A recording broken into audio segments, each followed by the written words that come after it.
नमस्कार दोस्तों, कैसे हैं आप सब। उम्मीद करता हूं आप सब बेहतर होंगे, सकुशल होंगे। दोस्तों, भारत एक इतनी आबादी, इतनी जनसंख्या वाला देश है और जिस तरह से आए रोज हम लोग डिजिटलाइजेशन की तरफ बढ़ रहे हैं, जितनी तेजी से हर देश को पीछे छोड़ते हुए हम आगे जा रहे हैं, आगे बढ़ रहे हैं। चाहे वो ट्विटर में हो, व्हाट्सएप में हो, फेसबुक में हो, यूट्यूब में हो और मोबाइल में हो, एंड्रॉयड मोबाइल में हो, इंटरनेट इस्तेमाल करने में हो, पूरी दुनिया में सबसे आगे हम हैं। पूरी दुनिया में सबसे आगे हम, यानी कि हम ये सब चलाना बंद कर दे तो इन एप्लीकेशंस की दुकानें बंद हो जाएंगी, ये सब बैठ जाएंगे घर पे, ठीक है। और भारत की सरकार भी ये चाहती है कि हम डिजिटलाइजेशन की तरफ धीरे धीरे बढ़ें, उसको अपनाएं, अपनी जिंदगी का हिस्सा बनाएं।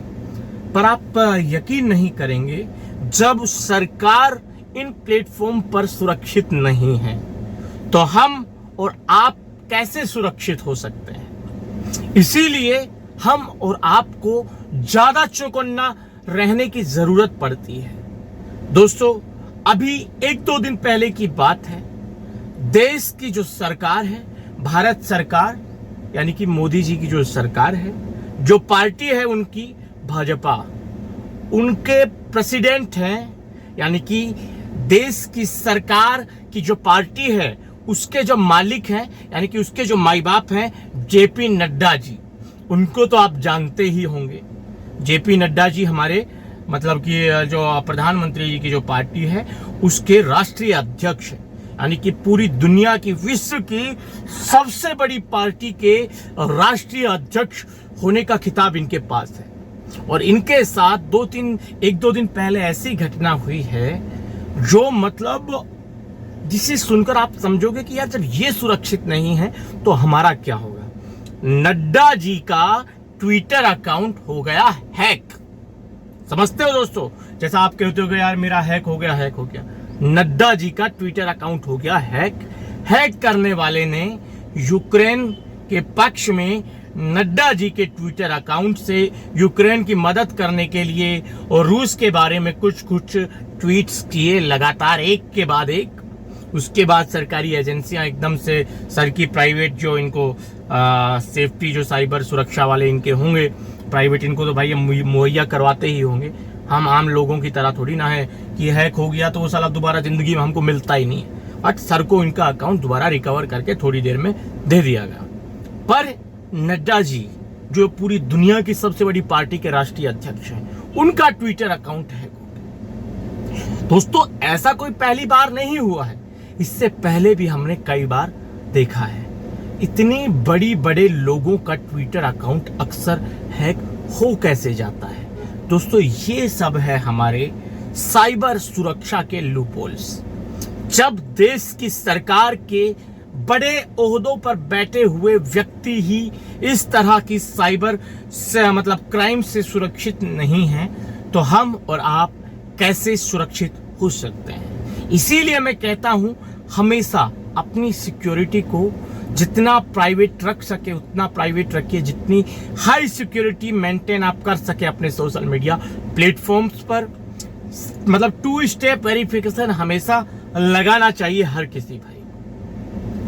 दोस्तों, बहुत आसान हो जाता है इस तरह का काम को अंजाम देना साइबर क्रिमिनल्स के लिए, क्योंकि हमारे देश में साइबर सुरक्षा, साइबर क्राइम के लिए कोई अलग से स्पेशल ठोस कानून नहीं है।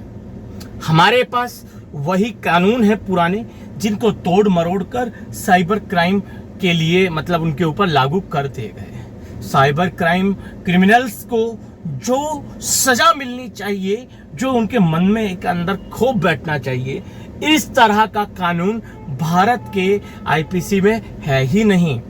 यही कारण है कि आए रोज साइबर क्रिमिनल्स भारत में बड़ी स्पीड से बढ़ रहे हैं। जितनी स्पीड से हम सोशलाइजेशन मतलब कि जो सोशल मीडिया डिजिटलाइजेशन की तरफ बढ़ रहे हैं, उससे कहीं तेजी से साइबर क्रिमिनल्स भी बढ़ रहे हैं। सरकार कोई भी उनको रोकने का कदम लाती है तो वो लोग उसका तोड़ तुरंत ढूंढ लेते हैं, तुरंत उसी दिन। इसीलिए हम आपके जरिए सरकार से भी ये कहना चाहते हैं कि आप डिजिटलाइजेशन की तरफ देश को ले जाओ। बहुत अच्छी बात है, क्योंकि हम सब की जिंदगी बहुत मतलब सुखमय हो जाएगी, एकदम सहूलियत से हम जिएंगे।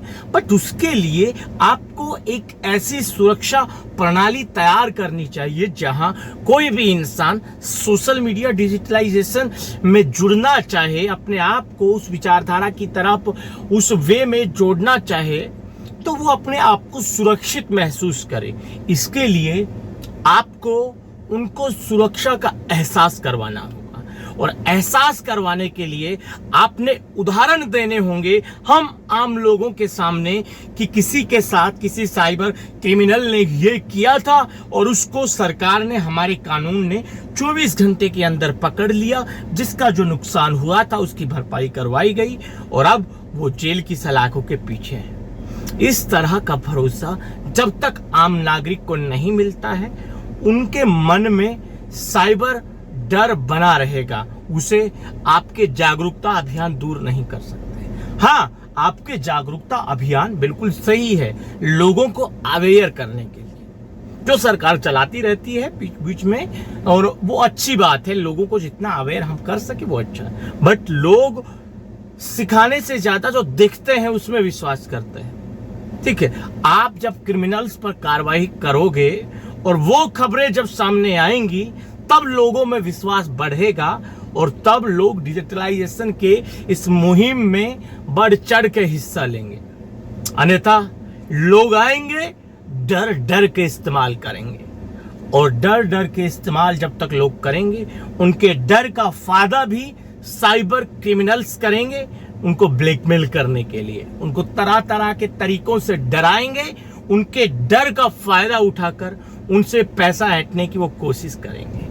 दोस्तों, आज के इस वीडियो में मेरा मकसद सिर्फ ये था, आपको ये एहसास करवाना कि आप सोशल मीडिया को मजाक की जगह ना समझें। अगर आप इस्तेमाल करते हैं तो आपका दृढ़ संकल्प होना चाहिए कि मैं किसी के बहकावे में नहीं आऊंगा, कुछ गलत होता है तो डरूंगा नहीं, किसी को पैसा नहीं दूंगा, अगर मुझे कोई धमकाने की कोशिश करेगा तो मैं उससे के सामने झुकूंगा नहीं, क्योंकि आप एक आम नागरिक हैं। यहाँ तो बड़े बड़े लोगों को नहीं छोड़ते ये लोग, इसीलिए चौकन्ने रहें, सावधान रहें, आंखें खुली रखें, दिमाग शांत रखें, उंगली को थाम कर रखें। ये नहीं जहां लिंक दिखा उंगली टैप कर दी। सबसे जरूरी है दिमाग को शांत रखें, सावधान रहें, चौकन्ने रहें, उंगली को अपने कंट्रोल में रखें। नमस्कार दोस्तों, आज के इस वीडियो में इतना है। जल्द मिलते हैं नया वीडियो लेकर नई जानकारी के साथ, और रखिए तब तक अपना ख्याल। जय भीम, जय हिंद की सेना साथियों।